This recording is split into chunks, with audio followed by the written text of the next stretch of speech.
আমাকে গুলিবিদ্ধ হতে হয়েছে। আমরা দেখতে পাচ্ছি আমাদের ভাই শরীফ ওসমান হাদী হসপিটালে মৃত্যুর সাথে কান্না লড়ছে এবং আমাদের অথর্ব প্রশাসন তারা সম্পূর্ণভাবে আমার ভাইদের নিরাপত্তা দিতে ব্যর্থ হয়েছে। আমরা দেখতে পাচ্ছি এই স্বরাষ্ট্র উপদেষ্টার কাছে পেঁয়াজের দামের মূল্য বেশি আমার ভাইয়ের রক্ত থেকে, তরকারিতে আলু বেশি না ঝোল বেশি তার থেকে আমার ভাইয়ের রক্তের দাম কম।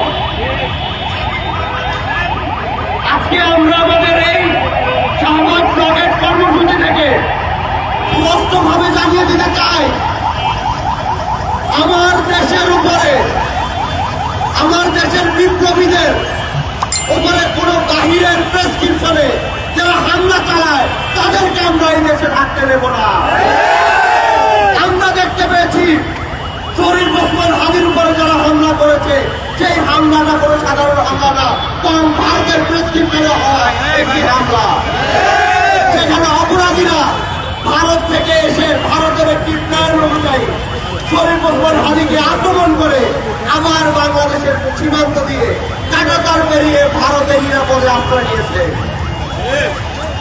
এটা আমার দেশের সার্বভৌমত্বের উপর আক্রমণ, আমরা এটা কোনোভাবেই বরদাস্ত করবো না। শুধু স্বরাষ্ট্র উপদেষ্টা না, আমার দেশের পররাষ্ট্র মন্ত্রণালয়, আইন মন্ত্রণালয় সহ যারা যারা প্রশাসনের যারা যারা আমার ভাইয়ের উপর হামলাকারীদেরকে সাহায্য করেছে, এই হামলার সাথে জড়িত আছে, তাদের প্রত্যেকের সেই দেশে ছাড়ব।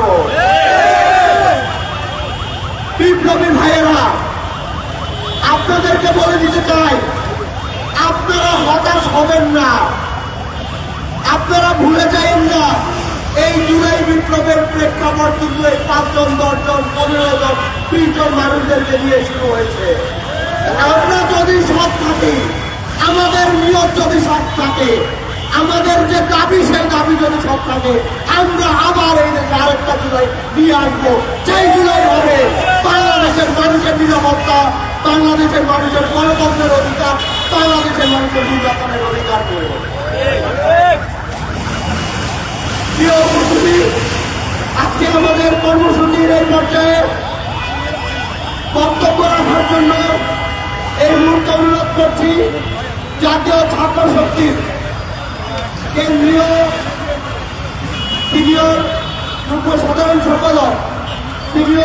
সাধারণ সম্পাদক, চট্টগ্রামের বিপ্লবী যোদ্ধা, বৈষম্য বিরোধী ছাত্র আন্দোলনের অন্যতম কেন্দ্রীয় সমন্বয়ক খান জালাল মাহমুদ রাফি এই মুহূর্তে বক্তব্য রাখবেন। খান জালাল মাহমুদ রাফি, সামনে আসেন ভাই, সামনে আসেন, মাঝখানে আসেন, নবী ভাই মাঝখানে আসেন। ভাই এই ভাই কিছু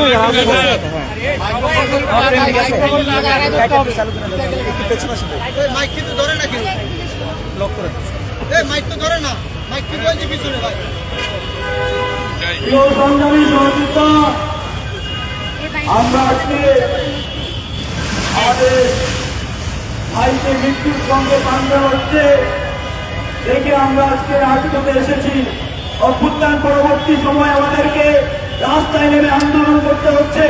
যে অভ্যুত্থানের কারণে আজকের এই অন্তর্বর্তীকালীন সরকার, তাদের বিরুদ্ধে আমাদের রাস্তায় দাঁড়াতে হচ্ছে, রাজপথে স্লোগান দিতে হচ্ছে। আমরা আজকে পরিষ্কার ভাবে বলতে চাই, জাহাঙ্গীর সাহেব আপনার বিদায় ঘন্টা বেজে গেছে। যে উপদেষ্টা এদেশের মানুষের জানমালের নিরাপত্তা দিতে ব্যর্থ হয়েছে, বারবার সে ব্যর্থতার পরিচয় দিয়েছে, তারা স্বরাষ্ট্র উপদেষ্টা বলে থাকার যোগ্যতা নাই।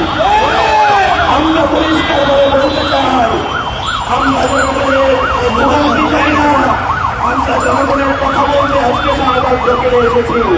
অন্তর্বর্তীকালীনকে বলতে চাই, মোবাইল ভাই, দ্রুত সময়ের মধ্যে এই অথর্ব স্বরাষ্ট্র উপদেষ্টার পদত্যাগ নিশ্চিত করে এবং অভ্যুত্থান পরবর্তী সময়ে যতগুলা ঘটনা ঘটেছে সবগুলা ঘটনার দায় নিয়ে এই স্বরাষ্ট্র উপদেষ্টার পদত্যাগ করতে হবে। প্রিয় উপস্থিতি, আমরা আজকে শুধু হাজির ঘটনাটাই নয়, গত রাতে আমাদের এক শহীদ পরিবারের বাড়িতে আগুন স্বরাষ্ট্র উপদেষ্টা এড়াতে পারে না। আমাদের ভাইকে সিঙ্গাপুর নিয়ে যাওয়া হচ্ছে। আমরা জানি না আমাদের ভাই আমাদের কাছে ফিরে আসে কিনা, কিন্তু আমরা দেখতে পাচ্ছি স্পষ্টভাবে একটা মহল এই অতর্ক স্বরাষ্ট্র উপদেষ্টাকে আবারও টিকিয়ে রাখার কালো ষড়যন্ত্র করছে। আমরা বলতে চাই আপনাদের এই কালো ষড়যন্ত্রের উপরে ফেলে দেব। প্রিয় সহযোদ্ধা, এই অথর্ব স্বরাষ্ট্র উপদেষ্টা যে হচ্ছে আমাদের এই দেশের মানুষের যানবাহনের নিরাপত্তা দিতে ব্যর্থ হয়েছে, সে একটা সংসদ নির্বাচন পরিচালনা করতে পারবে না। আমরা বলতে চাই অনতিবিলম্বে এই স্বরাষ্ট্র উপদেষ্টার পদক্ষেপ নিশ্চিত করে এদেশের মানুষের যানবাহনের নিরাপত্তা নিশ্চিত করতে হবে। আপনাদের সাথে দেখা হবে রাজপথে, আপনাদের সাথে কথা হবে স্লোগানে ইনকিলাব জিন্দাবাদ।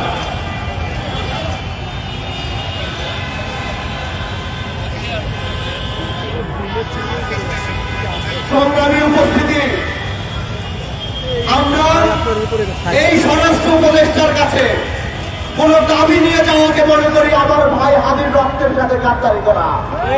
সেই স্বরাষ্ট্র উপদেষ্টা এবং তার আইন শৃঙ্খলা রক্ষাকারী বাহিনী আমার ভাইদের নিরাপত্তা দিতে ব্যর্থ হয়েছে। যেই স্বরাষ্ট্র উপদেষ্টার অধীনে আওয়ামী সন্ত্রাসীরা রাজপথে ঘোরাফেরা করে, সেই উপদেষ্টার কাছে কোনো দাবি নিয়ে যাওয়া আরে ভাই, পেছনে লাইট চলছে ভাই। আমার ভাইয়ের রক্তের সাথে বিশ্বাসঘাতকতা। এই পর্যায়ে আমাদের মাঝে বক্তব্য রাখবেন জুলাই বিপ্লবের অন্যতম কেন্দ্রীয় সমন্বয়ক, বিপ্লবী এবং জাতীয় ছাত্র শক্তির কেন্দ্রীয় সাধারণ সম্পাদক আবু বাকের মজুমদার। এই মুহূর্তে বক্তব্য রাখবেন আবু বাকের মজুমদার।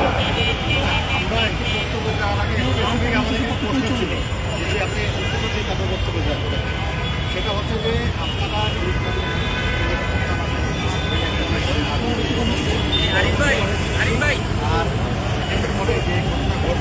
ভাই মাঝামাঝি আসেন, মাঝামাঝি। প্রথমত আমাদের যে কর্মসূচি আমাদের পরবর্তী বক্তা তিনি উপস্থাপন করবেন। আর আমাদের আজকে যে শাহবাগ ব্লকের কর্মসূচি ছিল সেটা নিয়ে আমার বক্তব্য এবং আপনারা আশা করি যে আমাদের প্রিয় সহযোগিতারা, আমরা আমার ভাই হাদির উপর যখন গুলি বর্ষণ হয়, আমার ভাইকে হাদিকে যখন হত্যা চেষ্টা করা হয়, তারপরে আমরা দীর্ঘ সময় প্রায় 3 দিন আমরা অপেক্ষা করেছি সন্দেশকে যাতে এই দিন গ্রেপ্তার করতে পারে। আমরা মিছিল দিয়েছি, আমরা কথা বলেছি, আমরা হাদিমের খোঁজ খবর নিয়েছি, কিন্তু আমরা দেখেছি এই ইন্টারিম সরকার, এই ইন্টারিমের স্বরাষ্ট্র উপদেষ্টা পুনর্দমে ব্যর্থ হয়েছে। শুধু ব্যর্থ হয়ে তিনি ক্ষান্ত হননি, তিনি নানা বিতর্কিত মন্তব্য করছেন। আমরা মনে করি এই ব্যর্থ স্বরাষ্ট্র উপদেষ্টার কোনোভাবে তার পদে থাকার সুযোগ নেই। বন্ধুগণ, আমাদের এই যে চলমান আন্দোলন, তার মাঝে আমরা দেখি যে নির্বাচন কমিশনের প্রধান তিনি উল্টাপাল্টা মন্তব্য করে যাচ্ছেন। তারা মনে করছে যে তারা আওয়ামী জাহিলিয়াতের যুগে আছে, কিন্তু তাদেরকে স্মরণ করিয়ে দিতে চাই প্রায় 2000 শহীদের রক্তের বিনিময়ে আমরা জুলাই পরবর্তী বাংলাদেশে দাঁড়িয়ে আছি। এখানে কোন উল্টা পাল্টা কিছু করার সুযোগ নেই। সে যে দুঃসাহস দেখিয়েছে, সে বলল যে আমার ভাই হাদির উপর যে গুলি হয়েছে, যে হত্যা চেষ্টা হয়েছে, সেটা একটা বিচ্ছিন্ন ঘটনা। আমি এই নির্বাচন কমিশনারকে স্পষ্ট ভাষায় বলে দিতে চাই, জুলাই পরবর্তী সময়ে আওয়ামী লীগের প্রেসক্রিপশনে বাংলাদেশকে বারবার অস্থিতিশীল করার চেষ্টা করা হয়েছে। আওয়ামী লীগের প্রেসক্রিপশনে মনে করি আমার ভাই হাদির উপর গুলি বর্ষণ হয়েছে। এটিকে বিচ্ছিন্ন ঘটনা বলে মূলত আওয়ামী লীগকে সুযোগ করে দেওয়া হচ্ছে। আমরা দেখি বিভিন্ন টিভি মিডিয়ায় বিভিন্ন যে দর্শকগুলো হয়, সেখানে আওয়ামী বয়ানকারী আওয়ামী বয়ান দেয়, সব মিডিয়াটাকে নিয়ে আওয়ামী লীগের বয়ানকে হাজির করার চেষ্টা করা হচ্ছে। আমরা বাংলাদেশ প্রতি সাংবাদিকদেরকে আহ্বান জানাচ্ছি, যারা এগুলো দিল্লির দাসত্ব করছে, যারা এগুলো খুনি হাজিরা দাসত্ব করছে, যারা খুনি স্টাডিয়াম মুজিববাদী রাজত্ব করছে, তাদেরকে আপনারা বয়কট করুন। তাদেরকে জনগণ বয়কট করেছে, আমরা আশাবাদী সকল টিভি মিডিয়া সাংবাদিক তাদেরকে বয়কট করবে। বন্ধুগণ, জাতীয় ছাত্র শক্তি অভ্যুত্থান পরবর্তী সময়ে একটি বিপ্লবী ছাত্র সংগঠন, যারা এই অভ্যুত্থানের শক্তির পক্ষে কথা বলে যাবে, বাংলাদেশের পক্ষে কথা বলে যাবে। বাংলাদেশের এই বিপ্লবের সম্মুখীন যোদ্ধা যে হাজির উপর গুলি করেছে, আমরা ছাত্র শক্তি মনে করি এই গুলি শুধু হাজির উপর করা হয়নি, বরং সকল বিপ্লবী ছাত্র জনতার উপর করা হয়েছে। আমরা বিপ্লবী ছাত্র জনতা যারা এই খুনের সাথে জড়িত, তাদের যেমন ন্যায় বিচার করে ছাড়বো, পাশাপাশি এই ব্যর্থ স্বরাষ্ট্র উপদেষ্টার পদত্যাগ নিশ্চিত করে ছাড়বো ইনশাআল্লাহ। বন্ধুগণ, আমাদের আজকে কর্মসূচিতে দুটি দাবি আমরা ইতিমধ্যে উপস্থাপন করেছি। আমাদের প্রথম দাবিটি ছিল আদির শরীফ ওসমান আদির যে খুনিরা আছে তাদেরকে অনতি বিলম্বে গ্রেফতার করে বিচার আওতায় আনতে হবে, এবং দ্বিতীয় দাবিটি হচ্ছে স্বরাষ্ট্র উপদেষ্টার পদত্যাগ, ব্যর্থ স্বরাষ্ট্র উপদেষ্টার পদত্যাগ। এবং আমরা আমাদের আজকে এই শপথ বাক্যের শেষে আমাদের যে পরবর্তী কর্মসূচি এবং সে বিষয়ে আমাদের পরবর্তী বক্তব্য হবেন। আপনাদের সবাইকে আমাদের সমাজের ধন্যবাদ। আজকে প্রধান নির্বাচন কমিশনার বলেছে যে নির্বাচনের সময় দুই একটা হত্যাকাণ্ড নাকি হতেই পারে, দুই একটা গুলি নাকি চলতেই পারে, দুই একজন মানুষ নাকি মরতেই পারে। আমরা এখান থেকে বলবো না যে দুই একটা গুলি খাওয়া মানুষের মধ্যে আপনি একটা থাকেন। আমরা বলতে চাই বাংলাদেশের কোনো মানুষ গুলি খাওয়ার জন্য জুলাই বিপ্লব করে নাই। ওই সংস্কৃতিকে না বলার জন্যই আমরা জুলাইতে রক্ত দিয়েছি। প্রিয় উপস্থিতি, এই নির্বাচন কমিশনের অধীনে আমরা কি কোনো সুস্থ নির্বাচন পাবো? সেই নির্বাচন কমিশনের মনে করে দুই একটা মানুষ করতেই পারে। এই স্বরাষ্ট্র উপদেষ্টা এই নির্বাচন কমিশনারকে অবশ্যই তার বক্তব্য প্রত্যাহার করতে হবে, এবং তার বক্তব্য প্রত্যাহার না করে মানে আমার ভাই ওসমান হাদির রক্তের সাথে গাদ্দারি করা, বেইমানি করা, তার রক্তকে উপহাস করা। এই পর্যায়ে জাতীয় ছাত্র শক্তির সফল স্বাগত ব্লকের শেষে পরবর্তী কর্মসূচি এবং আমাদের আজকের ব্লকের সামগ্রিক যে পরিস্থিতি সেটি নিয়ে কথা বলার জন্য আহ্বান করছি জাতীয় ছাত্র শক্তি সম্মানিত সভাপতি বিপ্লবী জাহিদা হাসান। আহ্বান করছি বক্তব্য রাখার জন্য জাহিদা হাসানকে। সাইডে মিডলে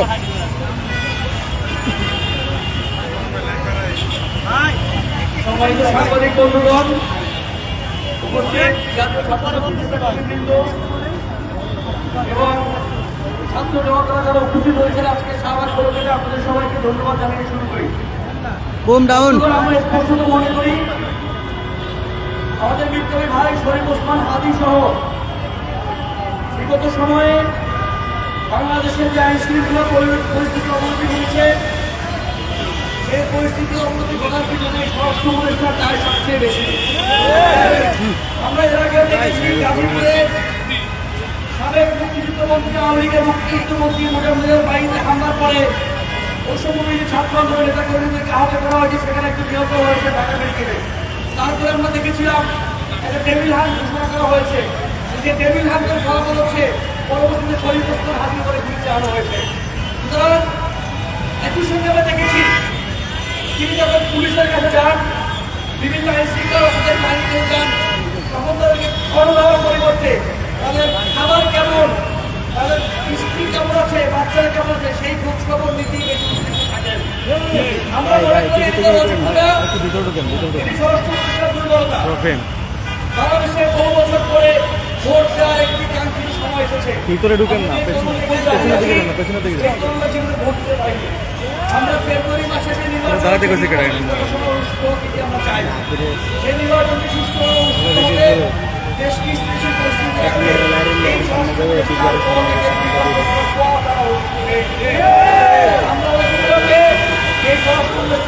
দাবি করছি। একই সঙ্গে আমরা মনে করি দেশের দায়ও মোটেই কম নয়। আমরা দেখেছি পুলিশ ভাইরা যারা আছেন তারা যখন গ্রেফতার করেন সেই গ্রেফতারে করে আওয়ামী সন্ত্রাসীদেরকে জামিন দেওয়া হয়। যারা সারিবস্ত্র হাজির করে গুলি করেছেন আমরা দেখেছি তারাও গ্রেফতার হয়েছিলেন। একই সঙ্গে আমরা দেখেছি হাইকোর্ট 4 ঘন্টায় 800 মামলার জামিন দিয়েছে।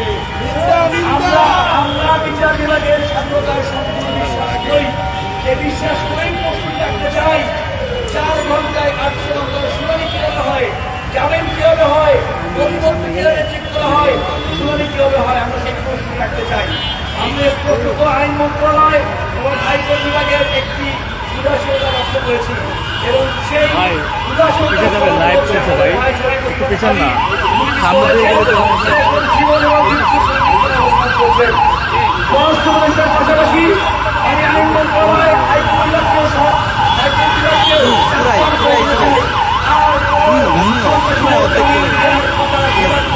করবেন না।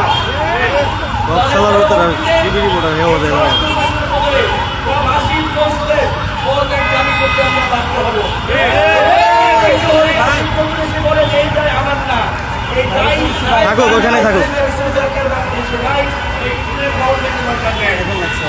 আমরা একই সঙ্গে দেখেছি অন্য আরো অনেক পুলিশরা আওয়ামী লীগের প্রেমে হাবুল আছে। আমরা এমনটাও জানি বাজারে এমন কোথাও ঘুরে বেড়ায় কোন কোন পুলিশরা কি আওয়ামী লীগের মন্ত্রীদের ব্যবসা দেখাশোনা করছেন। আমরা বলে দিতে চাই আমরা আজকে এই বিপ্লবের ময়দান শাহবাগ থেকে ঘোষণা করছি যারা আওয়ামী লীগ নীতি দেখাবে তাদেরকে বাংলাদেশের মানুষ আওয়ামী লীগের অধীনে দেশ ছাড়া করবে। একই সঙ্গে আমরা দেখছি আমাদের পার্শ্ববর্তী দেশ ভারত প্রতিবেশী সুলভ আচরণের পরিবর্তে সন্ত্রাসীদের টেররিস্টদের আশ্রয়স্থল হিসেবে পরিগণিত হয়েছে। আমরা বিভিন্ন সাংবাদিকদের সকল দপ্তর কর্মীদের বলা জানতে পেরেছি যে সকল সন্ত্রাসীরা আমার ভাই গুলি চালিয়েছে তারা নাকি বর্ডার পার হয়ে ভারতে গিয়েছে। শুধুমাত্র তারাই নয়, জুলাই গণহত্যায় স্বামীর প্রত্যেকটি সন্ত্রাসী এখন নির্বাণ আশ্রয়স্থল হচ্ছে ভারত। আমরা আজকের এখান থেকে ভারতকে একটি টেররিস্ট স্টেট হিসেবে ঘোষণা করছি। ভারত আর কোন সিভিল স্টেট হিসেবে ঘোষণা হতে পারে না। ভারত একটি সন্ত্রাসী আমরা ইন্ডিয়ান হেজিমনির পরিবারে এই ভারতের হেজিমনির পরিবারে আমার ভাই সারিবস্ত্র হাতে এখন জীবনবৃত্তি সংযুক্ত অবস্থান করছেন। একই সঙ্গে আমরা দেখেছি গত 1 বছর ইউনিয়ে মিলিয়ে এই ভারত প্রীতি এবং আওয়ামী প্রীতি ও সুশীলরা ও সাংবাদিকরা ও লেখকরা প্রাবন্ধিকরা টিভিতে টকশোতে করেছেন। আমরা তাদের ব্যাপারে ব্যবস্থা নেওয়ার সঙ্গে আহ্বান জানাই। বন্ধুগণ, আজকে আমাদের এই পূর্বঘোষিত শাহবাগ প্রজেক্ট মুসলিম সফল হয়েছে। আপনারা জানেন আজকে ঠিক এখন জাতীয় কেন্দ্রীয় শহীদ মিনারে ইনকিলাব মঞ্চের আয়োজিত একটি সর্বদলীয় প্রতিরোধ সমাবেশ আছে। সেই প্রতিরোধ সমাবেশে আমরা একটা কথা পোষণ করি এবং সম্মান জানাই। আমরা আজকে আমরা আজকে এই মুহূর্তে এই শাহবাগ গোলকের কর্মসূচিকে সমাপ্ত করে ইনকিলাব মঞ্চ ঘোষিত সর্বদলীয় প্রতিরোধ সমাবেশে যোগদান করব এবং সম্মতি জ্ঞাপন করব। দ্বিতীয়ত আপনারা জানেন আগামীকাল 16 ডিসেম্বর মহান বিজয় দিবস। মহান বিজয় দিবস উপলক্ষে সারা দেশে সকল মুক্তিযুদ্ধের মানুষেরা কালকে বিজয় দিবস উদযাপন করবেন। একই সঙ্গে আমাদের মনে ক্ষত থেকে যাবে আসলে আমরা বিজয় পেয়েছি কিনা যখন আমাদের ভাই ওসমান আলী জীবন মৃত্যুর সন্ধিতে লড়াই করছেন। আমরা আমাদেরকে চলমান কর্মসূচি সমাপ্ত করছে বলা থেকে তাহলে এই আগামীকালকে বিজয় দিবস উপলক্ষে আমরা কালকে কোনো কর্মসূচি করে কালকে সামনে থাকবে। পরবর্তী দিন মানে 17 ডিসেম্বর আবারও শাহবাগ গোলকের কর্মসূচি পালন করা হবে। 16 ডিসেম্বর মহান বিজয় দিবসের উপলক্ষে কালকে আমাদের এই স্বরাষ্ট্র উপদেষ্টার পক্ষ থেকে দাবিতে চলমান আন্দোলন থাকবে। পরবর্তী 17 ডিসেম্বর আবার শাহবাগ গোলকের কর্মসূচি পালন করা হবে এবং পরবর্তীতে অবস্থা অনুযায়ী আমরা কঠোর কর্মসূচি নিব। যদি আপনাদের আছেন আপনাদের মাধ্যমে জানিয়ে